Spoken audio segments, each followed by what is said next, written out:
Hey guys, Kaylee here and welcome back to the Enchanted Library. I thought today I would do a tag video because I had a lot of fun actually doing my BookTube newbie tag, and I know there are tons of tags out there in the BookTube universe, so I just sort of went online and searched for a couple that I could potentially do, and I haven't really obviously been tagged in any videos because I am new, but I mean, everybody says if you want to do a tag video, just do a tag video, so that is what I'm doing. And I do have somebody in mind that I want to tag, so they are also a new channel, and I will leave that until the end. So I have all of the questions that are right here, and the tag that I decided to do today is the rapid fire tag. Now, this one I will put a link in the description to the original, which super handily has all of the questions written in the description of their video, so I just took a couple of screenshots of that, and I will be using that to have my questions. So let's get into it and answer some questions. Now, caveat, this is supposed to be rapid fire, but I ramble sometimes, so it might not be rapid fire. It might just be, you know, lazily strolling through the meadows tag. Yep. Question number 1 is ebook or physical book? Physical book, definitely. Ebook, no. I find it so difficult to read a screen after being on a computer all day or being on my phone. I just want to look at a physical book. I want to hold a physical book. I want to physically see how far I have gotten in said book. There's just too many pros to a physical book that an ebook cannot have. Granted, little fact, when I was moving with all of my physical books, the movers actually said, does she know there's a such thing as an e-reader where all of these books weigh like an ounce? And that just hurt me because they clearly don't understand the joy of physical books. Question number 2, paperback or hardback? I am of two minds here, actually. I like a hardback because it looks amazing on a shelf, and the binding is usually really pretty underneath the dust cover, and it's a lot sturdier. Whereas a paperback is a little bit easier and lighter to throw in your bag and read elsewhere, but they don't look as good on shelves standing out. So I'm kind of two minds, but if I had to pick, I would have to say hardback. Question number 3, online shopping or in-store shopping? I have to say in-store shopping for a couple of reasons. I mean, if you go online, you will see what you search for. So if you're specifically looking for a certain type of book, you're going to go and you're going to find it. And then you order it, and in a few days it arrives on your doorstep in either mint condition, nearly mint condition, or completely torn and ruined. So I don't like that gamble. I like going to a physical store. I like meandering along the shelves and finding which copy is in the most pristine condition, because I do like to keep my books in very good condition. So I buy them that way as well. But yeah, there's just something about going to an actual store and having the doors whoosh open, and it's just, you're being welcomed home with all of your book friends. You can take a look and be like, oh, hey, I remember reading this book, and then say it's a favorite from your childhood and you see another kid picking it out, then you just know you're gonna go on an amazing adventure. This got real cheesy, but physical bookstore shopping. Question 4. Series or trilogies? And I don't know exactly, because there are pros and cons to series and trilogies. I mean, a trilogy is nice and concise, it gets everything done, but sometimes the second book isn't as good, or there's just plot points that you maybe didn't need a trilogy. It could have been done in one sequel, like it could have all been done in a duology. With a series, you spend so much time with the characters that you find you really get to know them. Like one of my favorite series, the Sword of Truth series, has like 12 or 13 books in it, and then some with some additional, and I loved every minute of reading those books. And I don't know. There's pros and cons. I mean, when you're getting into a series, it might also be an anthology series, so you might not care about all of the characters. So book 3 might be about a character you don't even care about. This is difficult for me. Trilogy or series? And maybe a trilogy, just because I'm at that age where I can't read a series as diligently as I'd like to. So, default trilogy?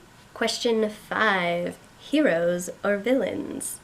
And I'm gonna be really lame because I know a lot of people pick villains for this, but I like a hero. Like, I like a good person that I can root for and that I'm happy to see succeed and that I'm sad to see fail, but they also learn lessons. I like the hero's arc, and I like it even better when it's done with a twist. Like, I know there is the quintessential hero's story arc that you can plot out, but I like it when it doesn't happen quite that way. Question 6, these aren't really numbered. A book you want everyone to read. A book I want everyone to read. A book I want everyone to read is Poison Study by Maria V. Snyder, which is one of my all-time favorite books, and it's got a really cool like government system and a really awesome lead, and it just has a lot of fun characters, but you also root for people, you also don't want to root for people. There's so much about this book that I really enjoy, and the series that leads onto it is awesome. Like, there was happy moments in the lifetime of this series that I had with it, and I mean, I can get more into that because I do plan on filming a video about some of my all-time favorite series, and this is definitely one of them. I think I'm going to stop actually saying numbers because I'm losing count already. But the next question is recommend an underrated book. And I don't know if it's really technically underrated, but I don't recall hearing many people talk about it, so that is what I'm going to say. And it is a YA book, but it's part of a trilogy, and it's actually really good, and it's by one of my favorite authors, and that is Kelly Armstrong's Sea of Shadows series. So I guess I'm technically saying the whole series, but it starts with this book. It is a really cool, interesting read that has a really cool magic system and a really cool world, and so much stuff happens in it. You have 2 twin sisters as your leads, and you actually go back and forth between the 2 character perspectives, and I really enjoyed reading this series, and I don't think enough people have. So I am going to say Sea of Shadows by Kelly Armstrong is an underrated book that I want people to read. Read this book.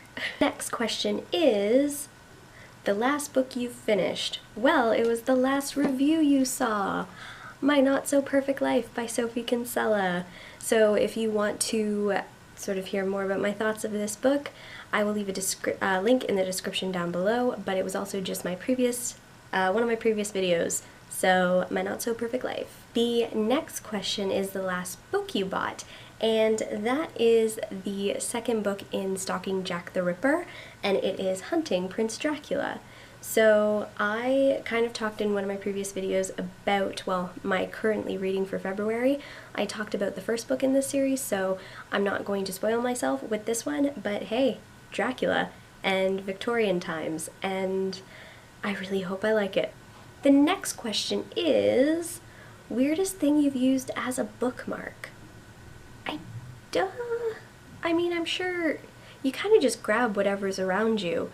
So I don't know about weird, but I mean, I've used tissue, I've used paper, I've used a pencil. I don't know. I don't consider that weird though, because it's just stuff that you have lying around.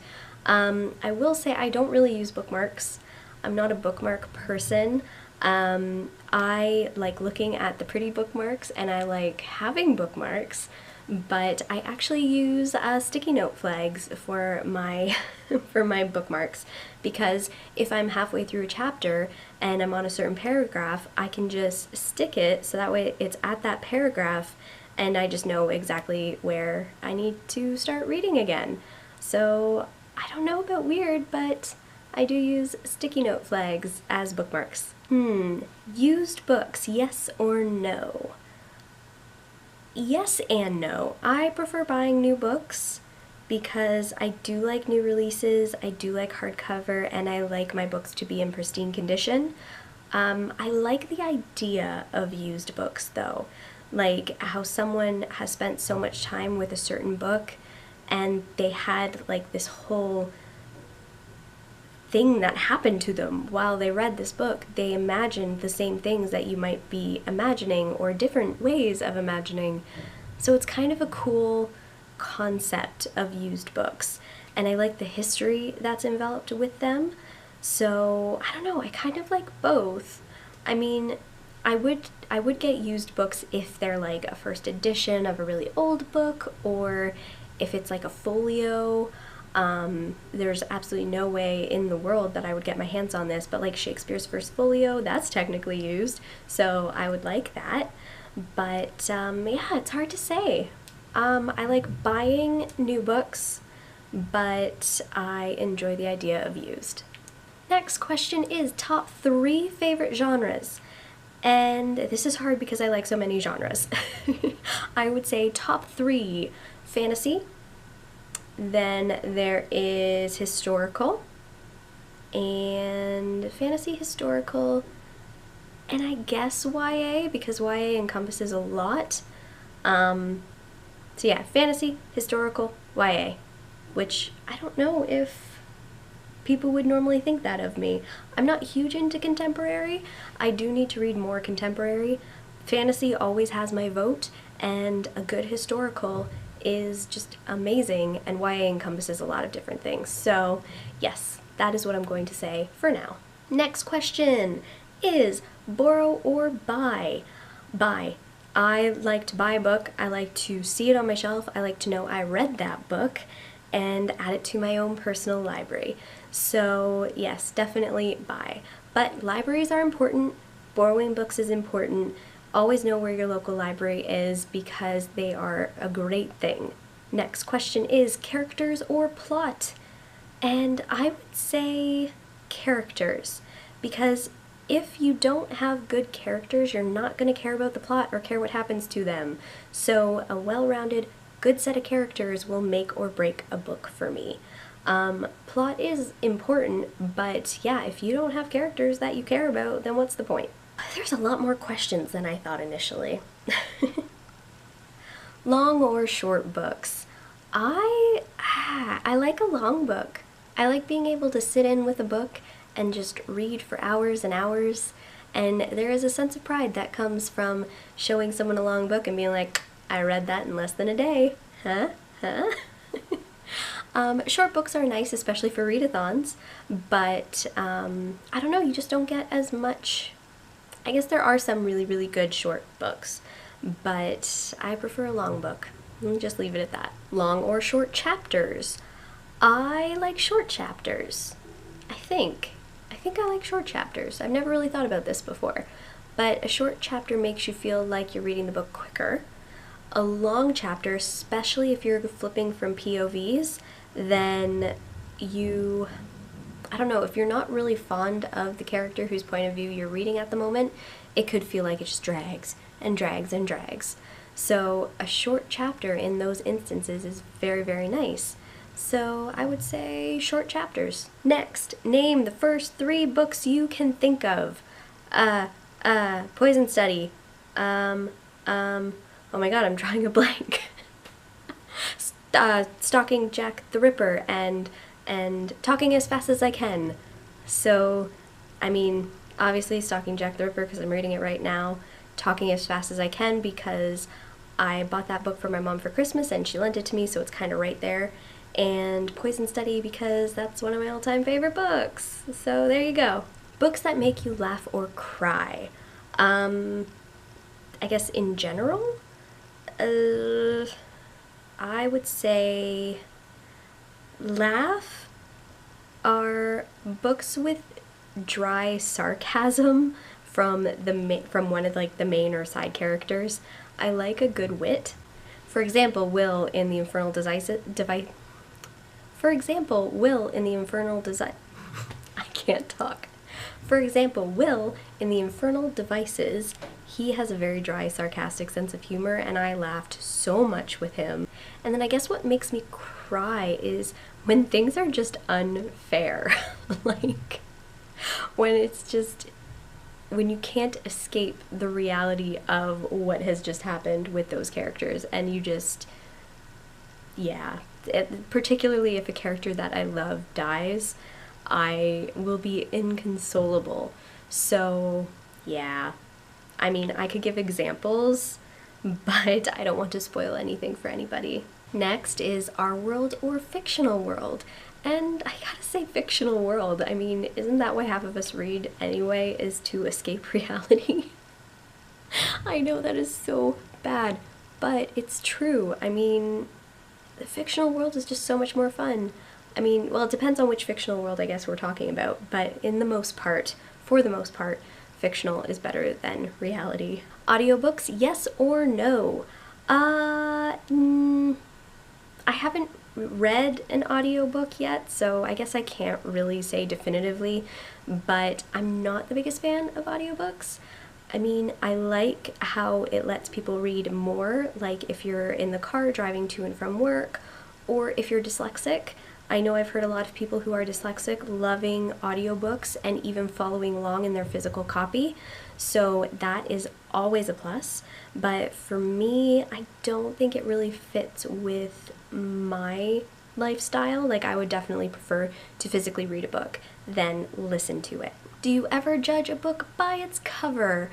I'm sure I have. I'm sure I do. I know I have bought books specifically because of their cover and did not end up liking them or really, really loved them.